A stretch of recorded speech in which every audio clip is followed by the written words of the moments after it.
Hello everyone, this is Stacy, and I actually have a very important video today. This video is for people who have said a prayer asking Jesus into their heart, or even the people who haven't prayed the prayer. And I want you to really think within yourself and ask yourself, are you truly saved? You know, for myself, I was 5 years old when I learned to pray a prayer asking Jesus into my heart. But as you can imagine, at the age of 5, I didn't really understand fully what I was doing. Yes, I loved Jesus. Yes, I believed in him. But I didn't really understand what I was doing. And it wasn't until later, I was in middle school, I was acting rebellious, I was disrespecting my parents, that I realized that I wasn't living a righteous life, and I rededicated my life. And at that point, when I rededicated my life, I went full force ahead and I didn't turn back. And at that point, I would say was my true conversion. Not that I didn't believe in Jesus before then, and not that I didn't love him or, believe in him or anything like that, but I wasn't truly converted until middle school. And so I want you to think about your own life. Did you pray a prayer asking Jesus into your heart, but maybe you're still doubting whether you're saved? Well, let's turn to the Bible regarding such things. In James chapter 2, starting at verse 14, it says, "What good is it, my brothers, if a man claims to have faith but has no deeds? Can such faith save him? Suppose a brother or sister is without clothes and daily food. If one of you says to him, 'Go, I wish you well, keep warm and well fed,' but does nothing about his physical needs, what good is it? In the same way, faith by itself, if it is not accompanied by action, is dead. But someone will say, 'You have faith, I have deeds.' Show me your faith without deeds, and I will show you my faith by what I do. You believe that there is one God. Good. Even demons believe that and shudder.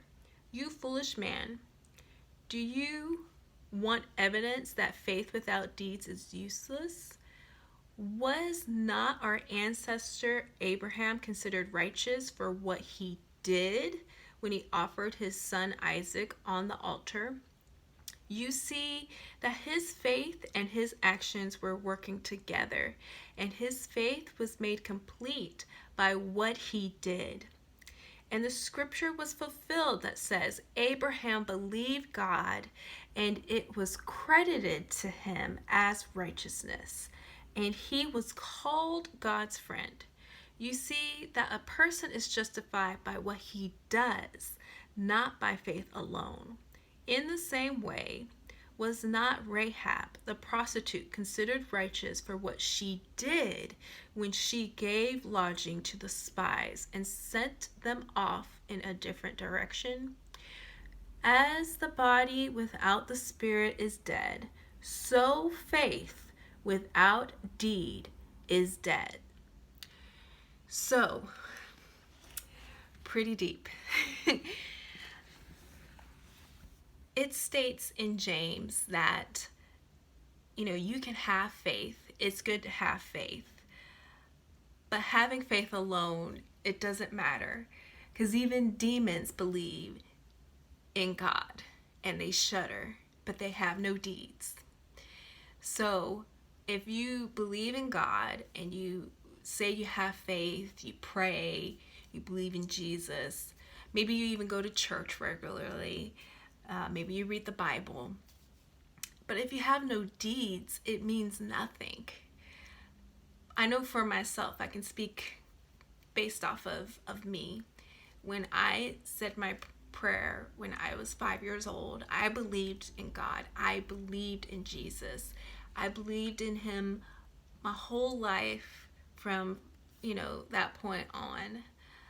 But I had no deeds. I didn't walk it out. I didn't actually do anything for the kingdom until I realized that it's not about fire insurance. It's not about just saying a prayer so I don't go to hell. And that he actually wants me to live out my life right.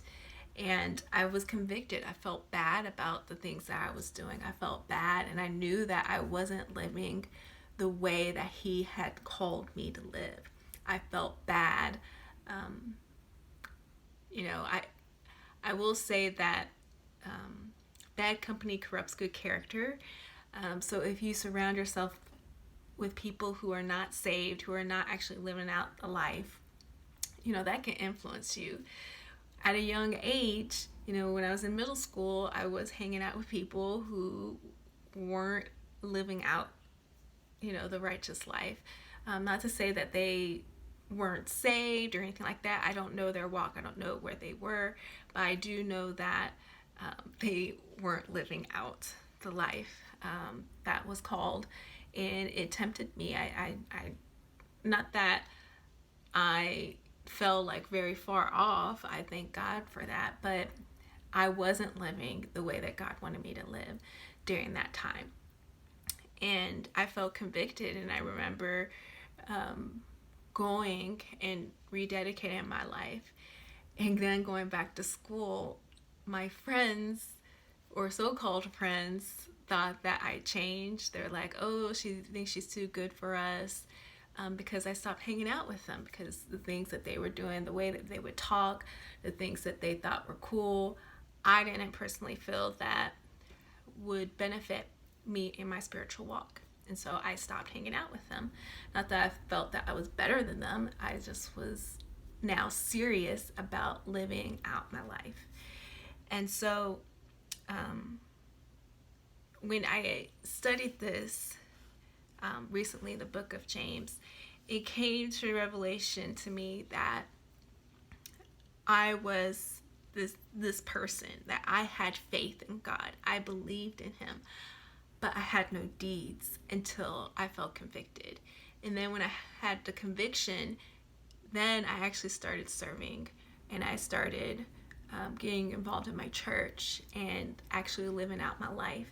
And now, just, doing regular day-to-day things, I try to let my light shine through my actions. It states in here in the beginning, it says, it talks about you have faith, but if you see a brother without clothes or food, and you say to him, go be well, get warm, and get food. How many times do we see homeless people, and we might just say a prayer in our head, or we say to them, go get food, we wish you well, I'll pray for you, and not actually do anything, right? I know a lot of people who do that. Or we question their motives, if they're asking for food, if they're asking for money, and we're not called to do that. We're called to actually help them and give them the food and give them the clothes that they need, right? And this goes along with other things too, like if you have a friend who needs prayer.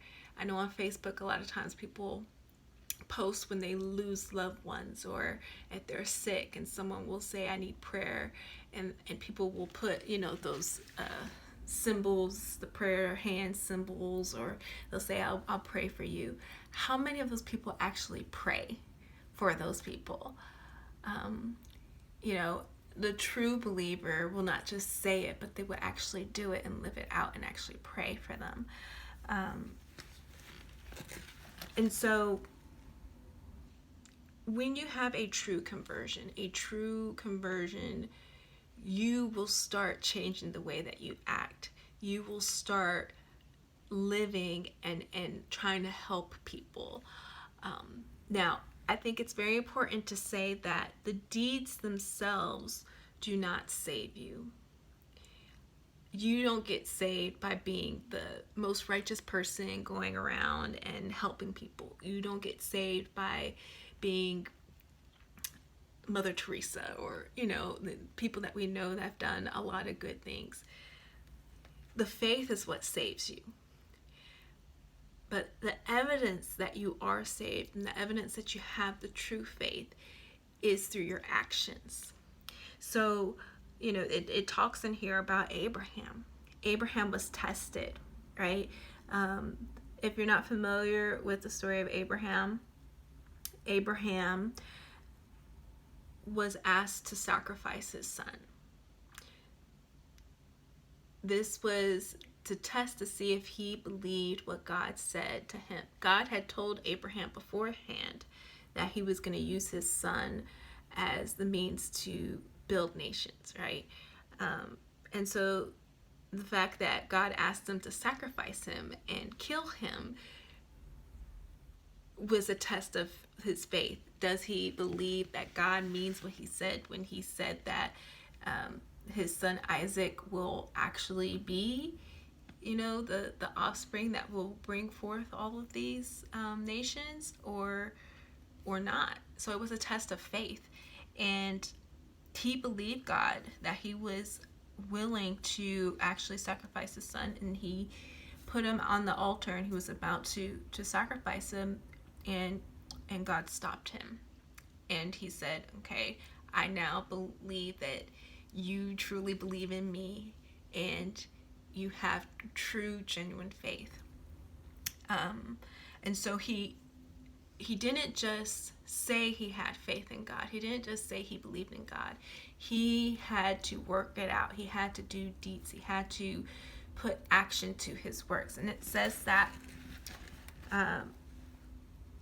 in verse 24, you see that a person is justified by what he does, not by faith alone.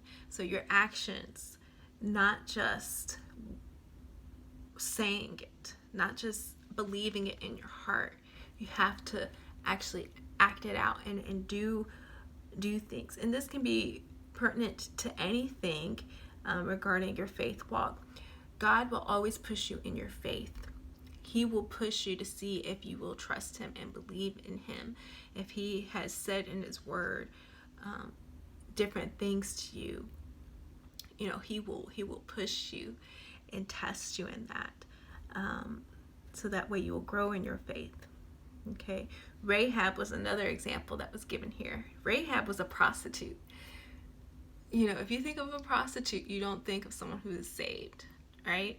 But she believed that the Israelites' God was the true God, to the point that she was going to help them as opposed to her own nation.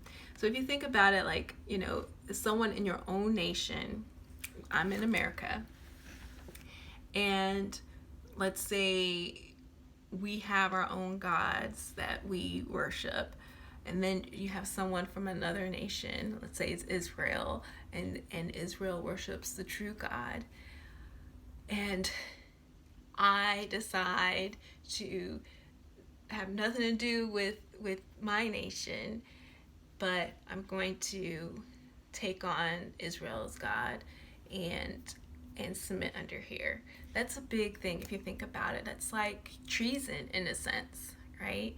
And she did that because she really believed that their God was a true God. And so for her, because she didn't just say she believed it, she walked it out, and she actually helped them. It was credited to her as righteousness. So I want you to think about your own life. Do you actually walk out your life with deeds that shows that you truly believe in God? Or do you just say, I believe in God, I believe in a higher power, but your actions, your life doesn't show any fruit of that? It's very important that you show forth the fruit. Hope that was an encouragement to some of you guys. And if you are one of those people that feels that you aren't having those deeds, pray to God and repent. It's never too late. Take care, you guys.